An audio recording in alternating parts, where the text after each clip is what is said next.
Vamos então continuarmos o estudo do livro O Perispírito e Suas Modelações, de Luiz Gonzaga Pinheiro.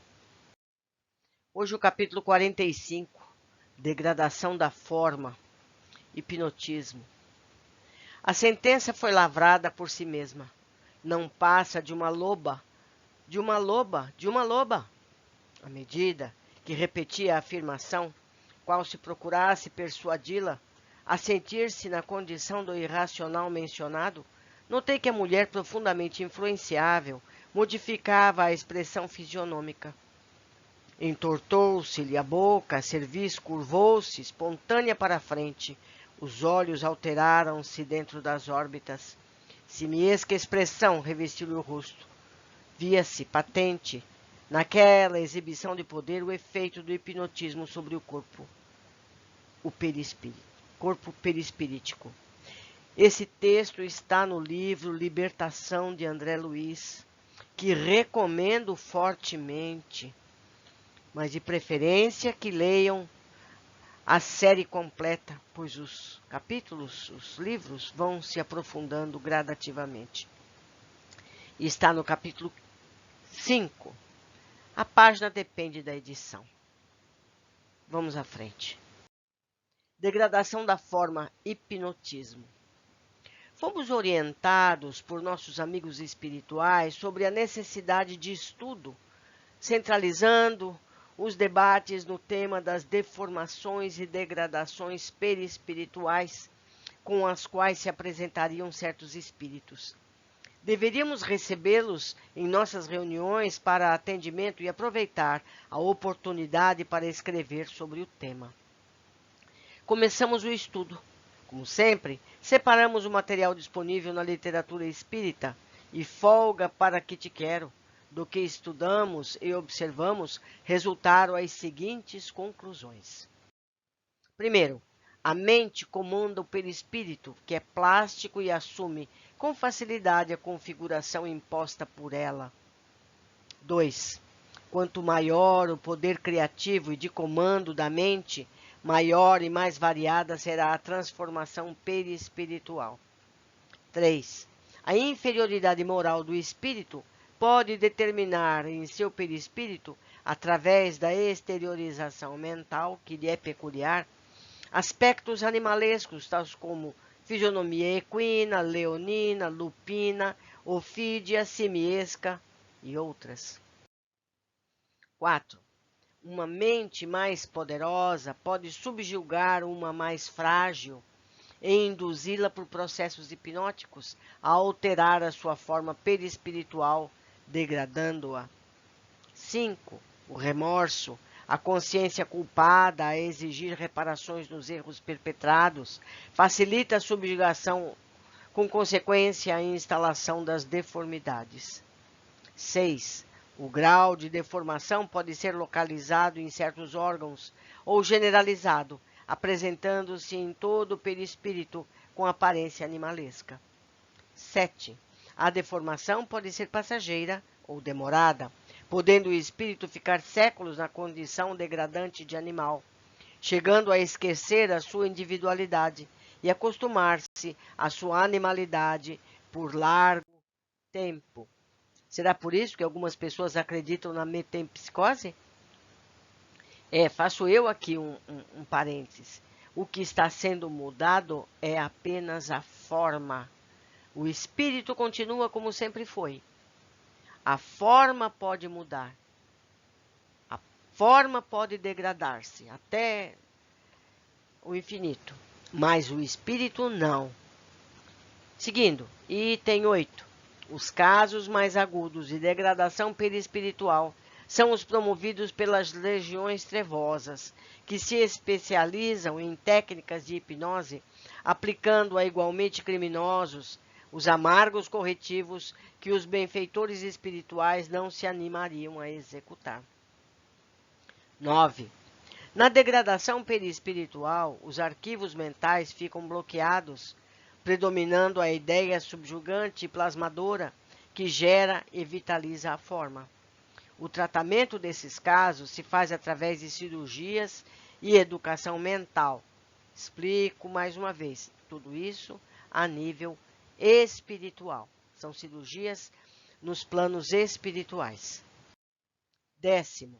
O hipnotismo é utilizado tanto pelos bons espíritos como pelos ignorantes, que dele tiram o proveito que suas mentes projetam.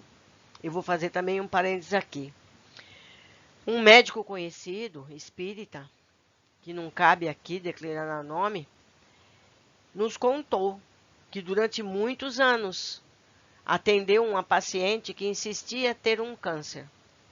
Ele fazia todos os exames e não havia câncer algum. Todo ano ela insistia que ela tinha um câncer. Ela descrevia que esse câncer era no estômago.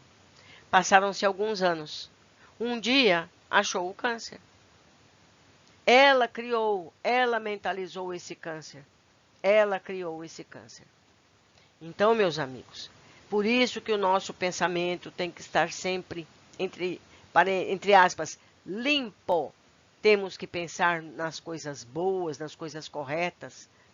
Podemos nos precaver das coisas equivocadas, mas não ter a mente fixada no erro, no engano, nas coisas más, nas coisas equivocadas. Vamos continuar.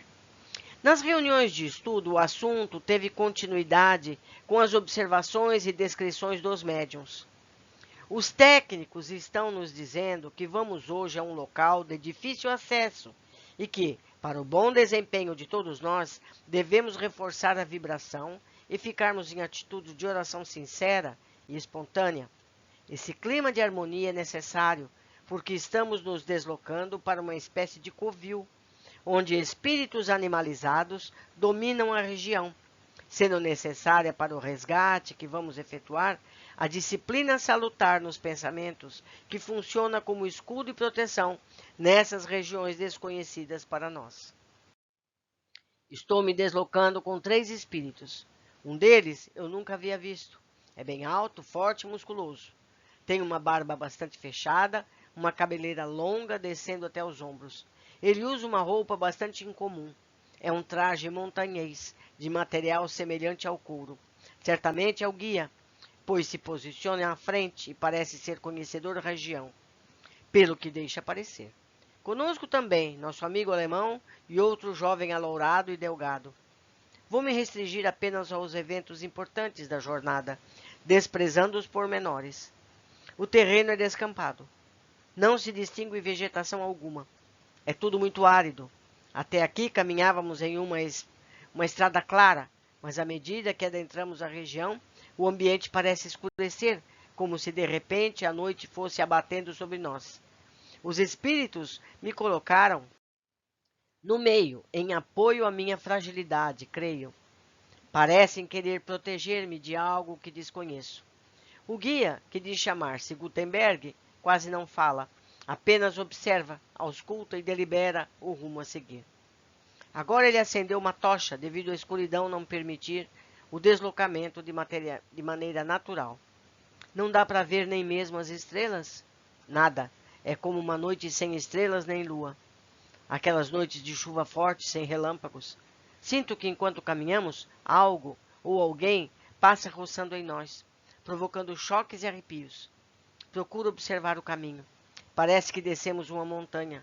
Quando o guia aproxima a tocha das pedras, vejo paredões que se estreitam, formando um caminho que permite a passagem de apenas uma pessoa por vez. Estamos descendo cada vez mais. Estou com um pouco de medo. Orem por mim. Agora já me encontro com uma roupa diferente. Todos nós estamos vestidos iguais ao guia e já nos encontramos em uma caverna bastante profunda. O suprimento de ar parece mínimo. O guia fincou a tocha no chão e estamos fazendo um cerco ao redor dela. Oremos, diz o instrutor. Escuto gritos e uivos, mesmo no instante da oração. Não sei se por ação da prece, mas a luz da tocha aumentou, e percebo olhos brilhando, movendo-se na escuridão, parecendo luminescentes. O guia afasta-se da tocha e procura alguém. Ele o recolheu e o traz nos braços. Seu estado é lastimável. O corpo está retalhado e ensanguentado. As impressões mentais registradas após o seu desencarne, ocasião em que vampiros o retalharam. gravaram-se com muita força e nitidez em sua mente. Esse espírito, quando encarnado, foi um assassino impiedoso que fez mais de uma dezena de vítimas. O guia o deixa sobre a areia e reúne-se conosco para observar a atuação dos vampiros. Enquanto aguardamos, nosso instrutor explica que esse enfermo está sendo resgatado graças à intercessão de sua mãe, que é uma grande batalhadora em favor de marginais como ele. Após o seu resgate, ele será separado de outros enfermos em virtude de seu estado de alienação. Gutenberg diminui a claridade da tocha, mergulhando o ambiente em penumbra. Encontro-me protegida, cercada pelos dois amigos. O resgatado continua inerte sobre a nossa observação. Então, que coisa espantosa! Vejo 3 espíritos deformados, de aspecto meio humano, meio lobo, que se aproximam dele como se estivessem farejando. A aparência é de lobos. Os dentes são enormes, as mãos são humanas, mas parecem garras. As orelhas são pontiagudas, os olhos brilhantes, o nariz deformado. Está certa de que não são realmente lobos? Tenho certeza que são espíritos. O nosso instrutor nos confirma isso. Vejo-os agora bem próximos. Um deles chega junto do ferido e passa sobre o ferimento uma língua enorme, absorvendo o sangue. Eles ficaram nesse estado por hipnotismo ou por viciação mental? Pelos 2 motivos. Eles foram hipnotizados por outras mentes e se deixaram subjugar com o auxílio dos seus vícios e agravantes cometidos contra os seus irmãos.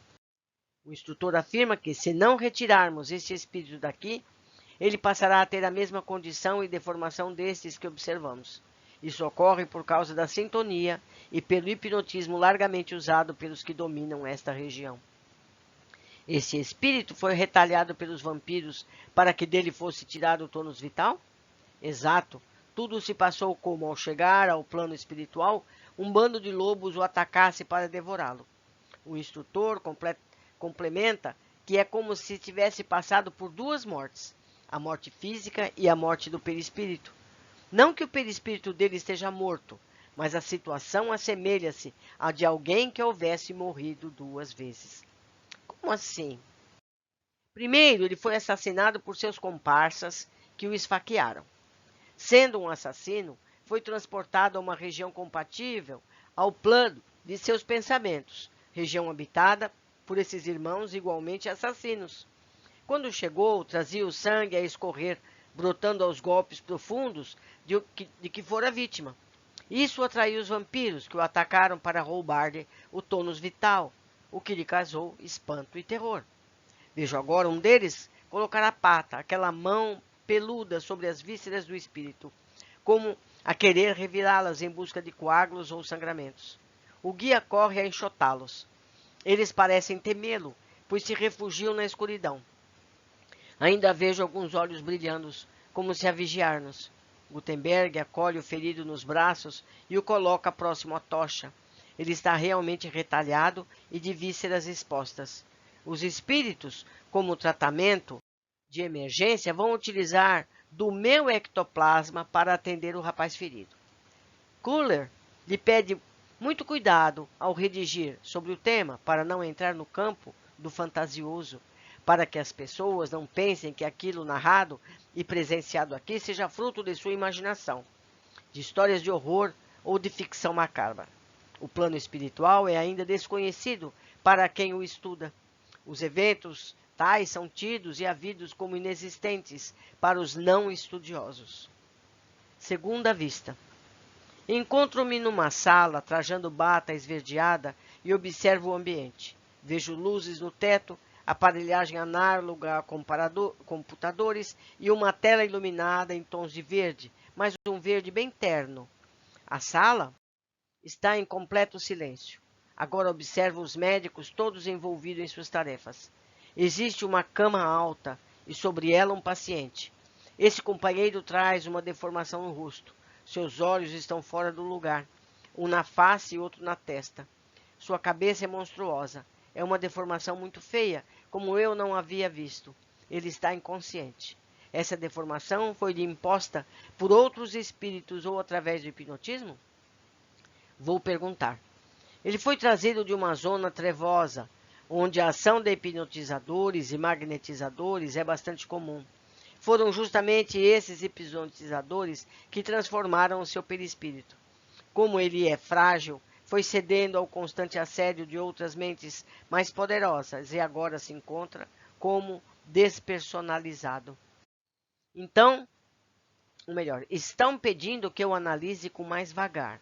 Perguntam se eu posso ser doadora de ectoplasma para auxiliar na operação que está programada. Aceito. Digo-lhes, o instrutor diz que eu vou assistir apenas a uma parte da operação, posto que ela será longa e delicada. Não será imediatamente que esse espírito irá se recuperar. Sou informada de que a narrativa deve ser lenta, pois tenho que manter o máximo de calma devido aos fluidos que devo doar.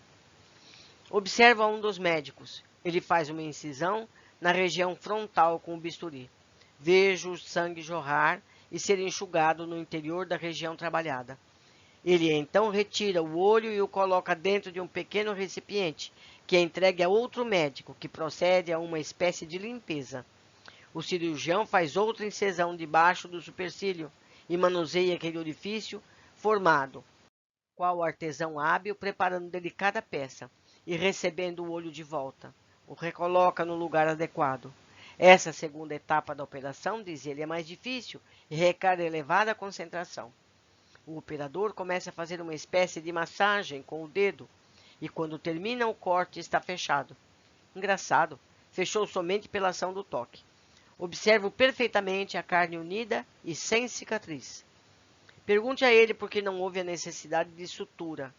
Ele responde que é uma técnica onde o próprio espírito retirado dele, o seu magnetismo de cura, promove a regeneração imediata dos tecidos. Afirma também que esse paciente vai ter que submeter-se a tratamentos posteriores igualmente delicados. Em que consiste o tratamento nesse período de convalescença? Envolvê-lo em clima de otimismo e fé, fazendo-o esquecer o passado. Se não houver uma renovação de hábitos e atitudes, no momento em que ele lembrar de algum fato relacionado com a situação de deformidade vivida, poderá voltar a ela, utilizando a plástica pela qual passou. Nesse instante, outro médico, portando um aparelho muito parecido com uma caneta, de ponta luminosa, de uma luz esverdeada, incide essa luz na incisão em que o outro havia fechado pelo toque. Nessa operação, os médicos são especialíssimos, diz o instrutor, pois possuem o dom de cura pelo magnetismo de que são portadores. Se eles podem magnetizar, por que não desfazem o efeito do magnetismo que causa da deformação? Com o magnetismo de que são possuidores, evitando assim a cirurgia? Respondem que a ação vampiresca dos espíritos ignorantes deixa uma espécie de virulência que precisa ser neutralizada por essa cirurgia. Esta não se restringiu a simples incisões. É preciso estipar do perispírito a vibração danosa, deixada pelos magnetizadores das trevas. Quer dizer que não foi só recolocar o órgão no lugar, houve também uma magnetização? Sim, você entendeu bem, afirma o instrutor. Agora, ele me abraça e deseja sucesso em nossas pesquisas. Fala que estará sempre disposto a ajudar no pouco que já aprendeu. Meus amigos, esse capítulo vem nos deixar claro como os nossos pensamentos influenciam em nossa realidade perispiritual. Portanto, mente sã é fundamental. Um grande abraço, eu espero vocês no próximo capítulo.